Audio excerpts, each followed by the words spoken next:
Знервованість, переляк, стрес. Знову спізнилась. Щось серце погано. Тримай Корвалмент. Корвалмент. Швидка допомога вашому серцю.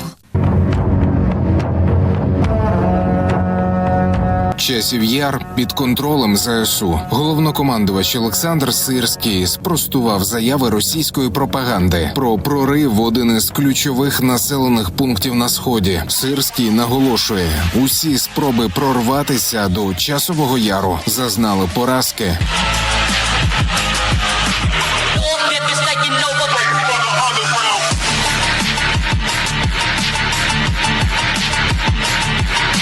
Але ситуація на лінії фронту залишається складною. Жорсткі бої не лише біля Часового Яру, що на Бахмутському напрямку, але й на Авдіївському та Новопавлівському. І ситуація може ускладнитися із новою хвилею мобілізації на Росії. Ворог планує зібрати 300 тисяч загарбників до початку літа, але може не вкластися у терміни. Про це говорить президент України. Володимир Зеленський зауважив, що ЗСУ не лише готуються до оборони і посилюють фортифікації, але й планують дії, які зірвуть підготовку російського наступу.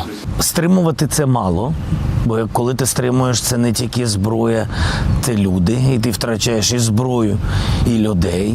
І бажано робити відповідні передумови, військові передумови, захисні передумови і відповідні удари робити по територіям зосередження російських військових для того, щоб їм зривати контрнаступальні дії. Скажу вам відверто, без якихось зайвих деталей, вся ця інформація ми її передали нашим партнерам, що нам треба для того, щоб не тільки стримувати, а й зривати контрнаступальні дії російського окупанта. Інтерв'ю українським ЗМІ президент давав на Чернігівщині, неподалік кордону з Росією та Білоруссю. Запевнив, що передумов для руху ворога з території Лукашенківської диктатури військове керівництво не бачить. Але згадавши про постійні авіаудари і по прифронтових містах, і по тилу, назвав нову кількість систем «Петріот», які зможуть закрити усю Україну. Я вам не скажу, скільки у нас є систем «Петріот». Я можу вам сказати, щоб закрити Україну повністю на майбутнє, Україні бажано мати 25 систем «Петріот» по 6-8 батарей в кожній. Я ніколи про це не говорив, але, тим не менш, не бачу тут секретів, тому що вже всі наші партнери про це прекрасно знають, навіть знають точки, де повинні стояти відповідні системи і діяти. Системи «Петріот» або аналоги. Україна має значно менше ППО, але подекуди вже навчилася збивати ворожі ракети навіть за допомогою мобільних вогневих груп. Ворог накопичує морські ракети «Калібр» і останніми місяцями використовує їх вкрай рідко. Але під час атаки в ніч на 6 квітня одну таку ракету поцілив не «Петріот», не «Аріс-Ті», не «Насамс». Деталі повідомили в повітряних силах ЗСУ. Одну крилату ракету «Калібр» вдалося знищити завдяки нашим мобільним вогневим групам. Абсолютно правильно, так, це збила мобільна вогнева група. Це вже не перший випадок, коли наші мобілки просто показують суперменський результат.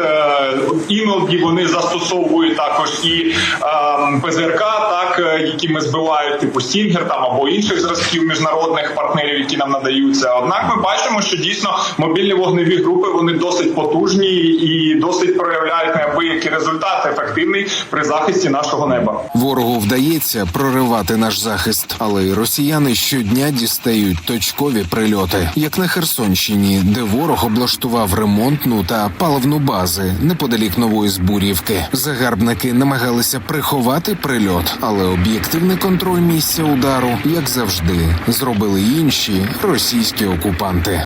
Да, заправку, от петушня, что им заправка мешала-то, а? Или склады. А?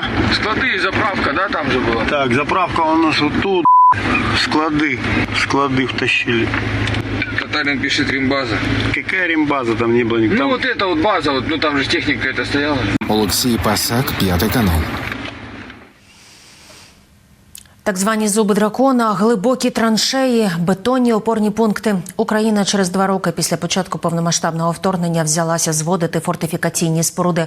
Благодійники привезли військовим на Сумщину необхідне обладнання та техніку. Олександр Карамушка розкаже більше. Це життя людей. Це життя людей. І людина буде в облаштованій якоїсь позиції стояти, вогневої точки, чи вона буде в полі лежати, це різні речі. Скат вже пройшов і вогонь, і воду. Військовий із 30-річним досвідом. Командир підрозділу, що будує фортифікаційні споруди на Сумщині. Ми працюємо більше ручної роботи. Буде ескаватори, нам краще буде, швидше ми зробимо, качественно буде. І зроблять. Військові вже отримали нову потужну техніку для цього. Зупинити ворога, не дати просунутися уперед, захистити свою країну. І основа цього всього – це створення фортифікаційних споруд. Та аби їх побудувати, треба ось такі великі машини. 6 екскаваторів військовим привезли 5-й президент України Петро Порошенко, депутати Європейської солідарності та громадська організація «Справа громад». Пару тижнів тому разом з колегами з Європейської солідарності ми відвідали прикордонні території Сумщини і побували на фортифікаціях, буквально за кілометр до ворога. Були вражені, звичайно, станом фортифікаційних споруд.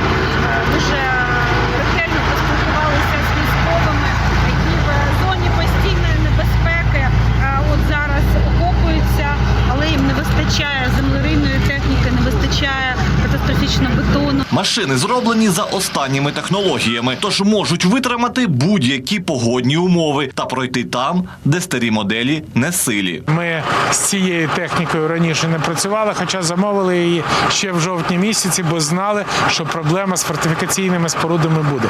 Ми приїхали не перевіряти. Перевіряти буде тимчасова слідча комісія, яка буде створена за нашою ініціативою в Верховній Раді. Ми приїхали працювати. Це є конкретний внесок, це не є подарунок, це є підтримка бригади, повне забезпечення окремого батальйону інженерного для того, щоб закрити кордон від можливого російського нападу. На справу їх благословив військовий священник. Молитва, яка сьогодні лунає, і 90-й псалом, де ми кожен із воїнів повинен його читати, дуже під охороною Всевишнього. І там є дуже гарні слова, що впаде біля тебе 1000, а 10 тисяч поруч тебе до тебе не наблизиться.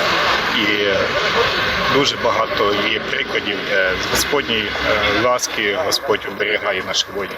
Воїнів також забезпечили пральним комплексом на колесах, пилорамою, рукавицями, дрилями та бензопилами. Військові вже в очікуванні нової вкрай необхідної поставки. Зайвого на війні не буває, жартують воїни. Перемога найскоріша. Всім нам вигнати ворога, щоб було майбутнє наших дітей процвітаюче. Олександр Карамушка, 5 канал. Борщ, вареники, риба, пиріжки та інші домашні страви. Все це готує жителька Полтави Олександра Мороз. Їжу відвозить пораненим військовослужбовцям до шпиталю.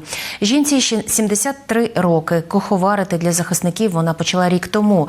З волонтеркою познайомилася Анна Морозова. Прямо красавці, як українці. І обов'язково великі. І обов'язково великі.